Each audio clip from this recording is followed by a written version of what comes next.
क्या होगा अगर मैं कहूँ कि हजारों वर्ष पुराने भारतीय ग्रंथों में ऐसे विचार मिलते हैं जिनकी तुलना आज कुछ लोग मल्टीवर्स थ्योरी से करते हैं? क्या यह केवल एक संयोग है या फिर हमारे आर्षियों ने चेतना और ब्रह्मांड के ऐसे रहस्यों पर विचार किया था जिनकी झलक आधुनिक विज्ञान अब खोज रहा है? भागवत पुराण, योग वशिष्ठ और उपनिषदों में ऐसे अनेक प्रसंग मिलते हैं जो अनेक लोगों, अलग अलग समय और अनंत ब्रह्मांडों की चर्चा करते हैं। आइए जानते हैं कि क्या इन प्राचीन अवधारणाओं और आधुनिक भौतिकी के बीच कोई रोचक समानता दिखाई देती है। भागवत पुराण में एक अद्भुत प्रसंग आता है। एक दिन ब्रह्मा जी भगवान श्री कृष्ण से मिलने पहुंचे। कृष्ण मुस्कुराए और पूछा, कौन से ब्रह्मा? ब्रह्मा चकित रह गए। कुछ ही क्षणों में वहां अनगिनत ब्रह्मा प्रकट हुए। किसी के 4 सिर थे, किसी के 10, किसी के 100 और किसी के हजारों सिर। हर ब्रह्मा अपने अपने ब्रह्मांड का सृष्टिकर्ता था। यह दृश्य बताता है कि भारतीय परंपरा में एक से अधिक ब्रह्मांडों की कल्पना मौजूद थी। दिलचस्प बात यह है कि आधुनिक भौतिकी की एक परिकल्पना मेनी वर्ल्ड्स इंटरप्रिटेशन भी अनेक संभावित ब्रह्मांडों की बात करती है। योग वशिष्ठ में एक रहस्यमयी कथा मिलती है। एक व्यक्ति स्वप्न में वर्षों तक जीवन जीता है। वह परिवार बनाता है, युद्ध करता है, बूढ़ा हो जाता है, लेकिन जैसे ही उसकी आंख खुलती है, वास्तविक दुनिया में केवल एक क्षण बीता होता है।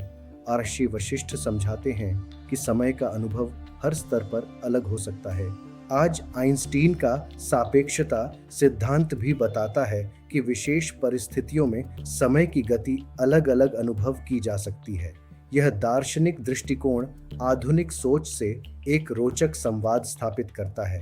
भागवत पुराण में वर्णन मिलता है कि महाविष्णु के प्रत्येक श्वास के साथ असंख्य ब्रह्मांड प्रकट होते हैं और प्रत्येक श्वास के साथ वे पुनः उनमें समा जाते हैं। यह दृश्य केवल धार्मिक प्रतीक नहीं माना जाता। कई विद्वान इसे ब्रह्मांड के निरंतर विस्तार और संकुचन की दार्शनिक कल्पना के रूप में भी देखते हैं। आधुनिक कॉस्मोलॉजी में बिग बैंग, साइक्लिक यूनिवर्स और अन्य मॉडल इसे समझने का प्रयास करते हैं। क्या ब्रह्मांड एक ही है या अनंत? यह प्रश्न हमें सोचने पर मजबूर करता है। कल्पना कीजिए, अगर हर निर्णय के बाद एक नई संभावना जन्म लेती हो। अगर कहीं एक ऐसी दुनिया हो जहां आपने बिल्कुल अलग रास्ता चुना हो।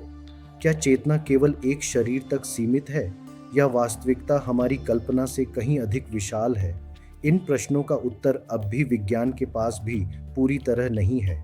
शायद सबसे बड़ा रहस्य यह नहीं कि मल्टीवर्स सच है या नहीं, बल्कि यह है कि मानव मन हजारों वर्षों से इन्हीं प्रश्नों के उत्तर खोज रहा है। हमारे ऋषियों ने इन्हें आध्यात्मिक दृष्टि से देखा।